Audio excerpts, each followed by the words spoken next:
everybody, and welcome to the Narcissistic Abuse Recovery Care Network. I'm Dean, the host of the N.A.R.C.N Network and channel, and also the host of the Unmasking the Narcissist channel. Today I'm going to be presenting to you episode 213, and the title of episode 213 is The Narcissist Isn't Listening. Now, in this particular episode, we're going to talk a little bit about how the narcissist commonly isn't really listening to you. And if they are listening to you, they're listening to you only from their side of whatever it is they feel they need to pay attention to, as far as whatever it is that you're offering them in the way of dialogue.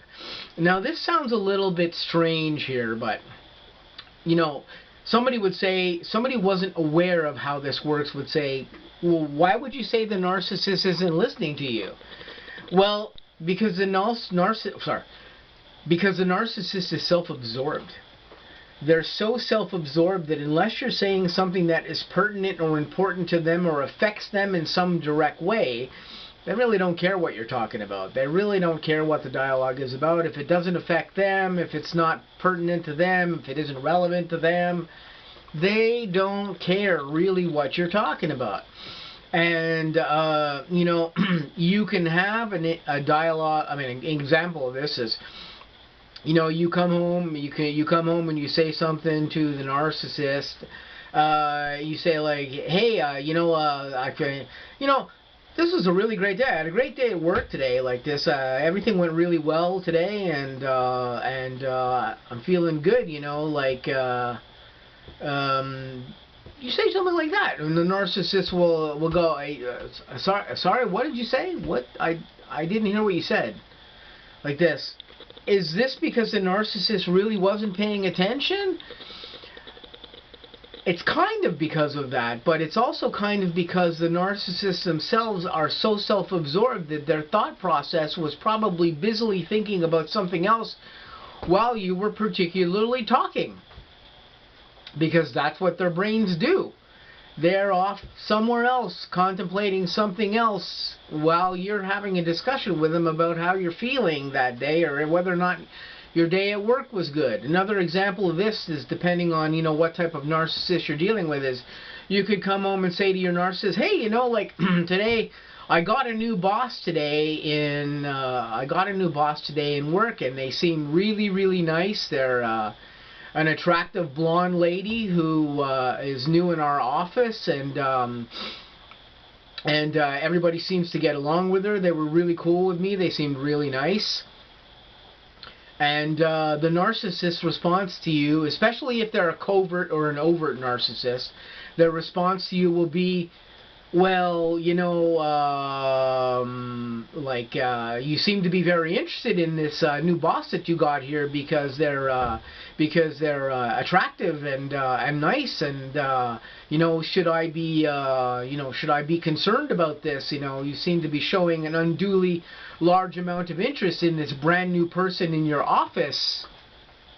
And they'll give you a response like that. It's almost like they're angry or upset because you're talking about this new attractive woman in your office who is in a position of power, and they're questioning what your motivation is with this person now that they've showed up, and you're only having a dialogue with them about the fact that your boss is an attractive lady who is now your new boss in the office or whatever. And we commonly have conversations of this particular nature openly, especially if we're comfortable individuals who aren't easily intimidated or aren't jealous or anything of this nature. You can have a dialogue like this. Another type of dialogue like this would be along the same lines. Would be you tell your narcissist the same thing. And if they're, let's say, a malignant narcissist type, they would go to you, they would say something to you like, oh, you know, you have this new boss here, and you're in a position here, and you find that she's attractive or hot or whatever, like this, you know, maybe this is a good way for you to sleep your way up in the company. They would say something like that to you with the idea that you would perhaps want to take advantage of this new boss because she was attractive or whatever, to basically climb your way up in the company. This is something that a malignant narcissist would say. Again, why are both of these narcissistic types saying this? Because they're not really paying attention. What they're paying attention to at that moment is these words that you've said to them. Boss, hierarchy person than you, attractive. I'm jealous or I'm intimidated that you are attracted to this female because she's good looking. They only pick out these two things that they're listening to. Somebody who's above you, somebody who you find attractive.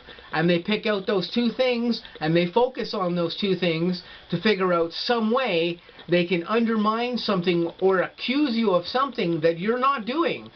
Why do they do this? Because this is the way that their mind works. They aren't really listening to the whole thing with you.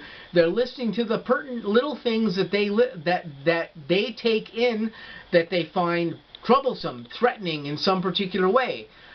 This shows you that the narcissist isn't really listening to all of your dialogue.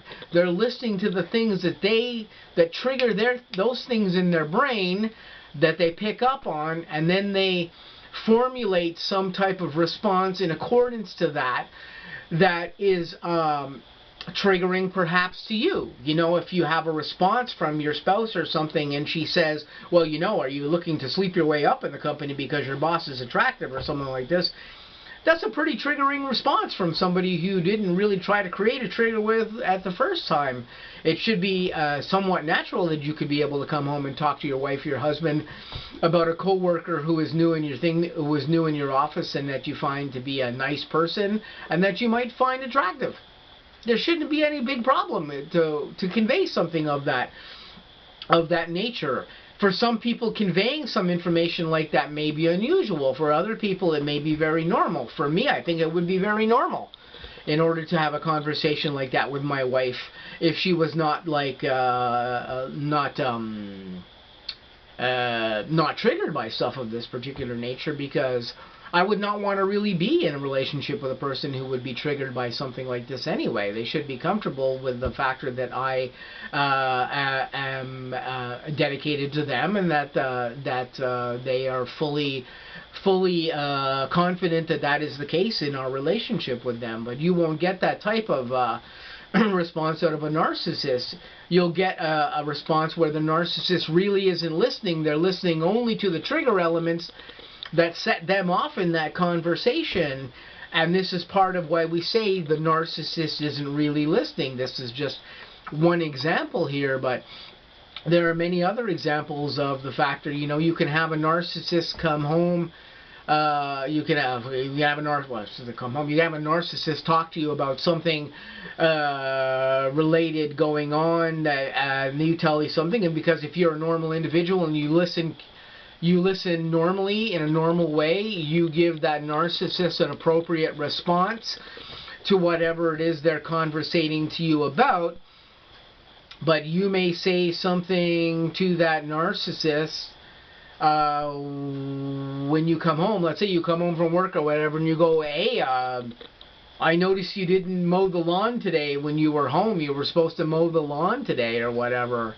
And the narcissist will say to you, I don't ever remember us talking about this. When did you ask me to mow the lawn? When did you say I should mow the lawn? When did we have a dialogue about this? It's because the narcissist never heard your dialogue. They never heard you ask them to mow the lawn. Or they never heard you say, like, you know, could you mow the lawn? Or something of that nature. Or they may have given you a response about mowing the lawn and said, yes, I'll mow the lawn. Or yes, I'll do that, or like this, but they weren't really listening. This is the way the mind of the narcissist actually works. They're not really listening, and this is unfortunately the state of being. And of course, if you have a narcissist as well too, who has attention deficit disorder, which many of them do have, or attention deficit hyperactivity disorder, which many of them have, this whole situation with attentiveness and them listening to you can be even worse. It can be way worse than this. And this is probably a topic for another particular video here, but this can really exacerbate the narcissist really not listening to you in the first place and make that whole thing even more problematic when you're dealing with the fact that the narcissist really isn't listening to you. They're listening to the key things they need to hear from you if it applies to them or if it affects them in some way. And that is the way the narcissist actually listens. So this is just something I wanted to talk about briefly here in episode 213. We may get on the topic of this in another future episode. There may be a part 2 to this. But for now, I'm just going to say, please stay tuned. I got lots of content coming up on the N.A.R.C.N network and on the Unmasking the Narcissist channel. I hope you guys have an awesome day, and I'll catch you really soon.